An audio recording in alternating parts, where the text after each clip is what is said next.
ସେଇଟା ହେଉଛି ସେପାଳି ପାହାଡ଼ ମଞ୍ଚ ଆଉ ଏଇଟା +2 କ୍ଲାसेସ୍ ରୁମ୍ ଗୁଡ଼ାକ। ହାଏ ହାଏ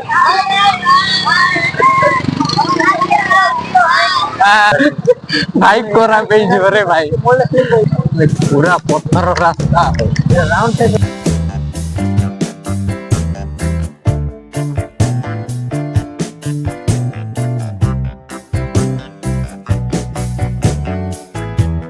ସମସ୍ତଙ୍କୁ ନମସ୍କାର, ସ୍ୱାଗତ କରୁଛି ମୁଁ ମୋର ଆଉ ଗୋଟେ ବ୍ଲଗକୁ। ତ ବର୍ତ୍ତମାନ ତ ଟାଇମ୍ 6ଟା ଅଧେ ହେଇଗଲାଣି, ତ ଏ ସମୟରେ ଖରା ବି ବାହାରିଲାଣି ଆଉ ମୁଁ ଆଜି ଉଠିବାର ବି ଲେଟ୍ ହେଇଗଲାଣି। ତ ବର୍ତ୍ତମାନ ବହୁତ ଲେଟ୍ ହେଇଗଲା ଉଠିବାର। ତ ଏ ସମୟରେ ଖରା ବେଶୀ ହଉଛି, 2 ଦିନ ହେଲା ବହୁତ ବର୍ଷା ହଉଥିଲା। ତ ଏବେ ଖରା ବି ବହୁତ ହେଲାଣି, ତ ମୁଁ ବାହାରି ପଡ଼ିଲି ବର୍ତ୍ତମାନ। ତ ଆଜି ତ ଖରା ହେଲା ମିନ୍ସ ଆମେ ଯିବା, ଆଜି ଆମେ କଲେଜ ମୁଁ ଦେଖେଇ ପାରିବି। ତ ଏ ସମୟରେ ମୁଁ ବାହାରି ପଡ଼ିଲି ଜଗିଙ୍ଗକୁ। ତ ଲେଟ୍ ହେଇଗଲା କିନ୍ତୁ ଯିବି ଆଉ। ତ ଖରା ବି ଏବେ ବାହାରୁଥିଲା କିନ୍ତୁ ଏବେ ରହିଗଲା ଖରା ବି।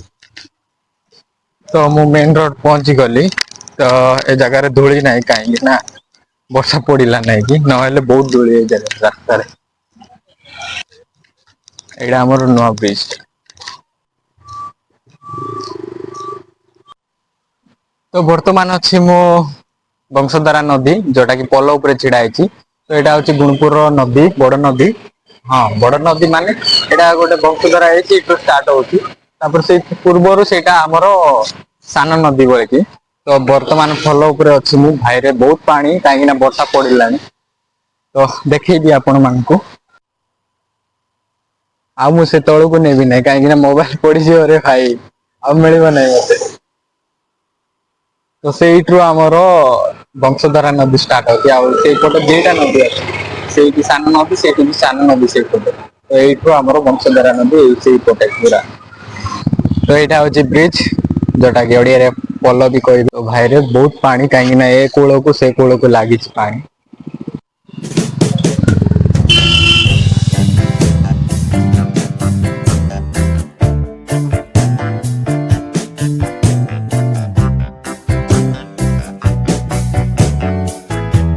ଭାଇରେ ବହୁତ ସମୟ ରହିବି ନାହିଁ କାହିଁକି ନା ହଲିଲା ଭଳିଆ ଲାଗୁଛି।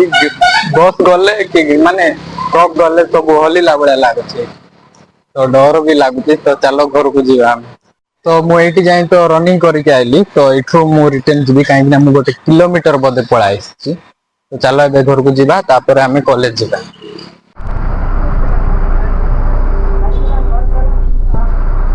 ତ ଏଇପଟେ ଆମର ବୋର୍ଡ ଦେଖା ଯାଉନି ଭଲରେ।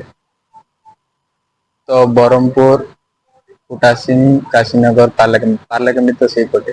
ଆଉ ଏଇପଟେ କୁଟାସିଂ ସବୁଆଡେ। ତ ପତିକାନି ଦେଖିପାରୁଥିବ ପୁରା କ୍ଲାଇମେଟ ପୁରା ଭୟଙ୍କର ଅଛି। ହାଏ ହାଏ ହାଏ ହାଏ। ଭାଇରେ ଖୁସି ଲାଗିଲା ଟିକେ ହାଇ କଲେ ପିଲା ଗୁଡାକ। ତ ସେଇଠି ସ୍କୁଲ ବସ୍ ଗୋଟେ ଯାଉଥିଲା। ତ ପିଲା ଗୁଡାକ ଭାଇନା ଭିଡିଓ କାଢୁଛ କି କହିଲେ, ହଁ ମୁଁ କହିଲି ହଁ କାଢୁଛି କହିଲାରୁ ହାଇ କରୁଛୁ ଆମେ ହାଇ କରୁଛୁ କହିକି ହାଇ କଲେ।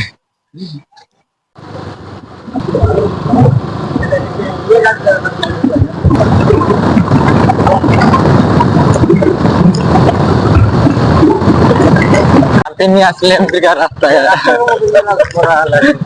ଭାଇ ଖରାପ ହେଇଯିବ ରେ ଭାଇ।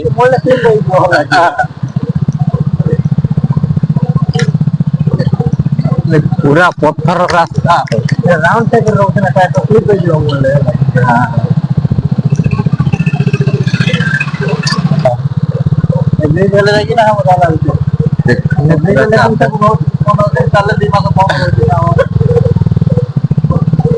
ଆମେ ପହଞ୍ଚି ଗଲୁ ସାନ୍ଦିନୀ ଗ୍ରାମ।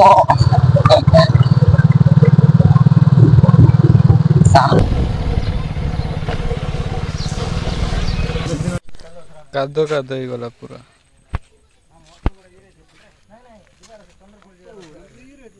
ବର୍ତ୍ତମାନ ଅଛି ମୁଁ ସାମ୍ପିନିରେ ଅଛି। ତ ମୁଁ ଜଗିଙ୍ଗ ରୁ ରିଟର୍ନ ଆସିଥିଲା ବେଳେ ଭାଇ ଆମର ଭେଟ ହେଲା। କହିଲା କି ଚାଲ ରେ ଭାଇ ଯିବା ଆମେ ସାମ୍ପିନି ଟିକେ ଅଧଘଣ୍ଟା ଯାଇକି ପଳାଇବା ତ ମୁଁ ବସି ପଡ଼ିଲି। ହଁ ଯିବା ତାପରେ ହଁ ଯିବା ବଳିକି ବସି ପଡ଼ିଲି ତ ମୁଁ ପଳାଇ ଆସିଛି ସାମ୍ପିନି। ତ ଏଇ ଜାଗାରେ ତ ନେଟୱାର୍କ ନାହିଁ ତ ସେଇଠି ବସୁଛନ୍ତି କିଛି ପିଲା ଗୁଡାକ। ସେମାନେ ମାନେ ଆମ୍ବ ଗଛ ଅଛି ମୁଁ ଦେଖେଇଲି ସେଇଠି ମାନେ ହଁ ବସିକି ସେଇଠି ଦେଖିଥାଉଛନ୍ତି ସେଠି ନେଟୱାର୍କ ଭଲରେ ଆସୁଛି।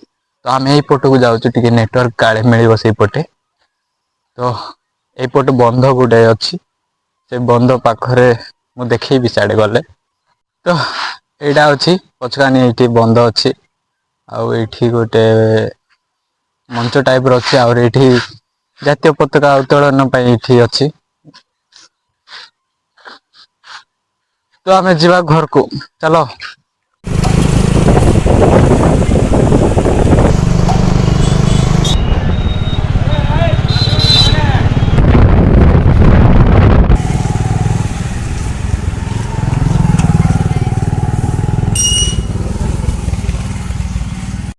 ତ ଏବେ ଆମେ ଅଛୁ କଲେଜରେ ଭାଇରେ ଗାଧା ପିଧା ହେଇକି ଆମେ ବାହାରି ପଡ଼ିଲୁ କଲେଜ। ଆଇଡ଼ି ମୋର ଦେଖେଇବି ନାହିଁ ନହେଲେ କଲେଜ ପିଲା ଭଳି କହିବେ। କିନ୍ତୁ ଆମର ଡିପାର୍ଟମେଣ୍ଟ ଏପର୍ଯ୍ୟନ୍ତ ଖୋଲା ହେଇନି କାହିଁକିନା ଆମେ ଜଲ୍ଦି ପହଞ୍ଚି ଗଲୁ ଆଉ। ଆମେ ଅଛୁ ଗଜ ମୂଳରେ।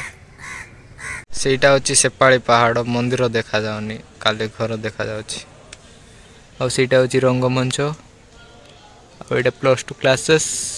ରୁମ୍ ଗୁଡ଼ାକ ପ୍ଲସ୍ ଟୁ କ୍ଲାସେସ୍ ରୁମ୍ ଗୁଡ଼ାକ ଆଉ ସେଇଠି ଅଛି ଆମର ପ୍ଲସ୍ ଥ୍ରୀ ଲାଇବ୍ରେରୀ। ଆଉ ଏଇଠି ଅଛି ଆମର କେମିଷ୍ଟ୍ରି ଲ୍ୟାବ୍। କେମିଷ୍ଟ୍ରି ଡିପାର୍ଟମେଣ୍ଟ ଏଗୁଡ଼ାକ ଆଉ ପଛକାନି ଅଛି ଆମର ନ୍ୟୁ ବିଲ୍ଡିଂ। ଏଇଟା ପ୍ଲସ୍ ଥ୍ରୀ ଲାଇବ୍ରେରୀ ଆଉ ଏଇଟା ପ୍ଲସ୍ ଟୁ ଲାଇବ୍ରେରୀ ଆଉ ଏଇଟା ଆମର କମନ୍ ରୁମ୍।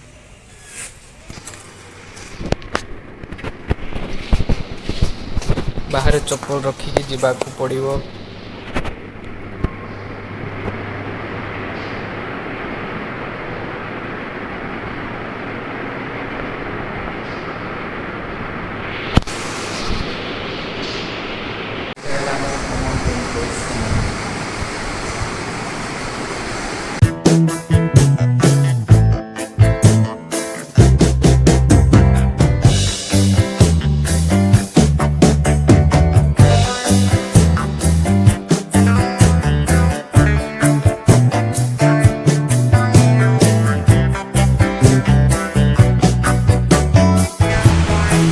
ଆଉ ଏଇଠି ପାଣିର ସୁବିଧା ବି ଅଛି ଆମେ ପିଇବା ପାଣି।